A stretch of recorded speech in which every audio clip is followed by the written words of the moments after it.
back to the justice factor. The Land Reform Department has published a proposed law to block foreign ownership of agricultural land. The new law requires foreigners to enter into long-term lease agreements with the state. Minister of Land Reform, Gugile Nkwinti, joins us now to discuss this and other issues.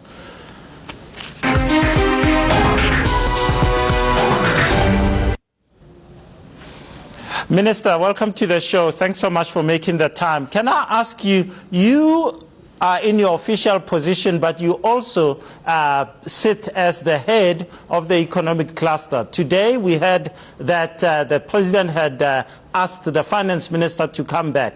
Business is saying this is a disaster, this is ill-advised, this is ill-timed. Do you agree with that? What is your view on the impact of this move? You know, I heard about it only on radio when I was driving to the airport this afternoon. And I just remember also that I really wasn't at the NEC meeting, so I don't know what transpired there that could have caused the president to call him back. I really don't understand this. Yeah, I don't. Do you view it as... I understand your question, your question about... No, you know, Justice, let's first of all understand why he was called back, but at the same time the impression created by the manner, it's not just because it's been called back, but the manner in which it was done, it might create an impression, you know, a negative impression, and therefore have an impact, and a negative impact at that, on the perceptions about our country, and in the manner in which those who might have been persuaded to invest in our country, they might have to think twice now. So these are possibilities. Those things are very important because in economy, perceptions are very, very important. In the cluster that you lead, are you possibly going to look at this and have some words with the president about the manner, as you indicate, that it was done, given that it is his right and his legitimacy to instruct you and other ministers? No, you know, that's not what really we have done before, because this kind of thing hasn't happened before. And as I say, you know, I'm here now, and we don't have a mandate of that kind. You know, maybe the ANC itself, the leadership of the ANC could do that, particularly the officials could do that, and discuss and find out from the president what drove him to doing that, and then perhaps draw his attention to the possible implications of that to our economy as a whole. Yeah, I think that would be, in my view, that would be a more cogent way of dealing with the matter. We saw several downgrades from some of the ratings agencies last year. Do you think we are on track to stave off another downgrade? Are we showing our best foot forward in terms of growth of the economy? I know that the projection is that will be better than last year. Yeah, if you look at the last night and a couple of days past, you know, we've hit a very nice 12 rands to the dollar, and it was, I think it was 12 rand 28 cents or something like that last night. Today now it's 12 rand 82 cents. So you can see already it's beginning to have. I don't know if it's an impact of the calling back the minister, but certainly there has been an impact on the rand dollar exchange rate. Minister, let me move on to the issues. It's a tough situation. Yeah. Thanks, Minister. Let me move on to the issues that we asked you to come and talk about, and that's land reform and some of the issues you've introduced. Over the past few months, there's been a flurry of discussion around land. You weren't at the NEC, but it was announced that there was a big chunk of the discussion was about land.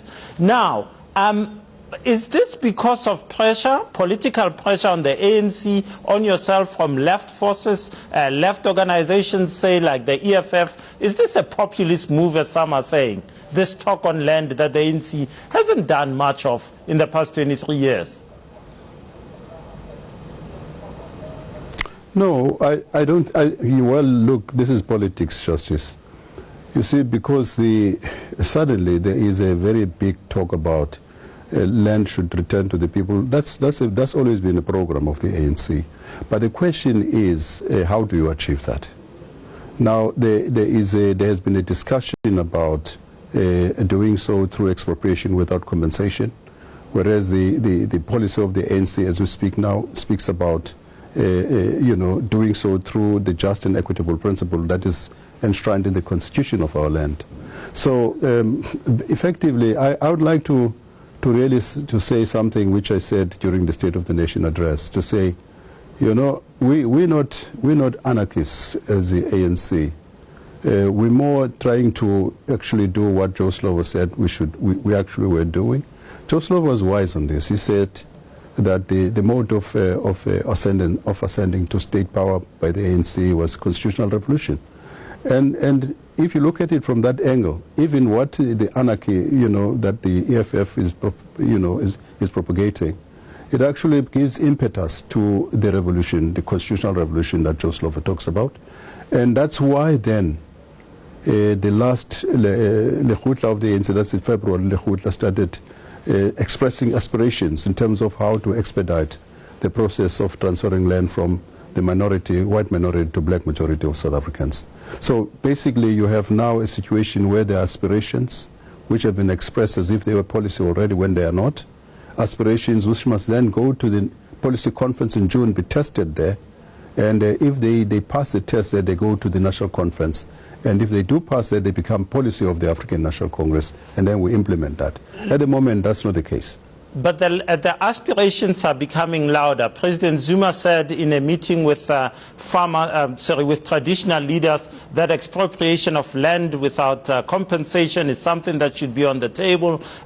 Members of the ANC, like the Deputy Minister of Public Service, Ms.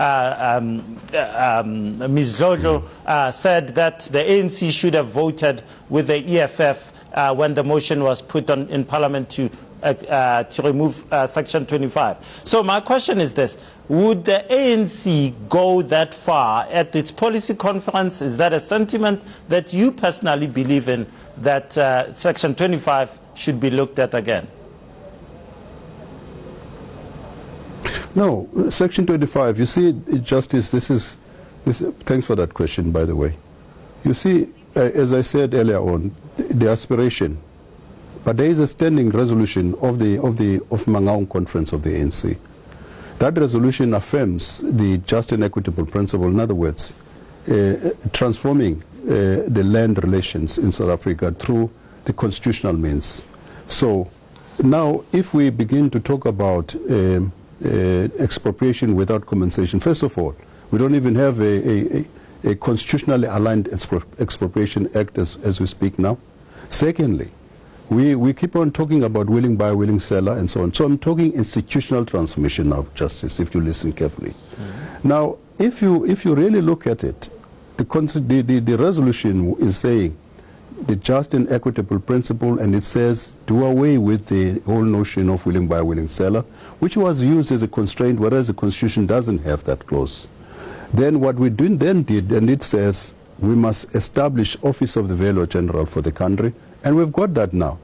And can I say to you now, even without the Expropriation Act in place that is now aligned to the Constitution, that Office of the Valuer General has brought down the price of land over the very first year of its existence by more than 50 million rands last financial year. So we are, as we speak now, we are busy working through building the capacity in that office, because remember, the institutional transformation again. You know, South African universities have not started teaching those who teach valuation, land valuation or property valuations, etc. They're actually focusing on what then led to this perception of willing buyer, willing seller, which is market value only. They forgot about the other four, criteria or factors in the Constitution in terms of Section 25. Okay, Minister. Now, what the Valuer General is doing let me ask you about the bill that you put before, called for public comment, the land holdings bill last week. Why this bill now? Will it pass constitutional muster? Because two of those bills you've referred to, Restitution of Land Rights Amendment Act, Expropriation Bill, both have been found wanting in that respect. No, The regulation of agricultural land holdings bill, what it does, there are a couple of things that it does. One is that one which you're saying, prohibiting foreigners from owning land, but rather will be eligible for long-term leases, which means that even those that own land now will have to be converted to a lease from ownership. Secondly, it talks about establishing a commission, a land commission, a commission which will ensure that everybody who owns land, whether it's a foreign national or South African national, all those who own land must register that land, because as we speak now, it is very difficult, because what we did when we took over, you know, when the democracy came on board in 1994, Home Affairs stopped using race in registering names of people there. The deeds registration system in South Africa did the same. So instead of keeping that so that you use that as a measure to be able to say, are we making progress or not in terms of transferring land to the black majority? So these are institutional challenges. Most of the people, particularly people from, you know, who are foreign nationals, they own land through trusts. Look, trusts are under justice, and also, you know, company shareholderships. Those, at the moment, we are unable to disaggregate in terms of the race, the gender, and nationality in terms of ownership. So with the Land Commission, in terms of that bill, will ensure that everybody who owns land in the country registers that land in terms of its extent and ownership with the commission. Yeah. And the last part, which is very important in character, you know, or rather characteristic of that, is that it will introduce land ceilings in South Africa, so that you don't have a situation where you have a few people owning, you know, of the 82 million hectares of land that is agricultural land in South Africa, owned by a few 39,000 white people.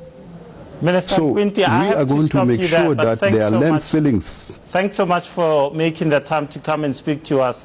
Really appreciate it, and good luck in your work. Very much, Justice. Thank you too for bringing me here. After the break, our comment of the week.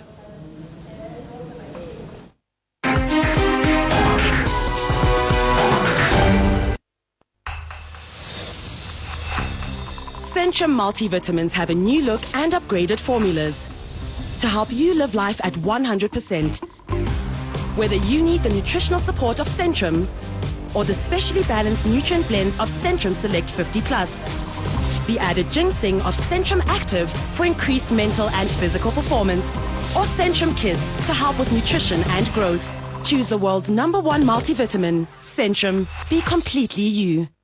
Flying fish is different from other beers, with olive bitterness brewed out and delicious flavors brewed in. See for yourself. For easy flavor, some refreshment, taste it for yourself. Go on, add some flavor.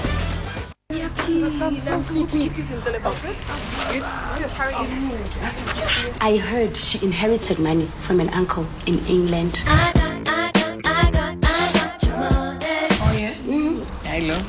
Maybe.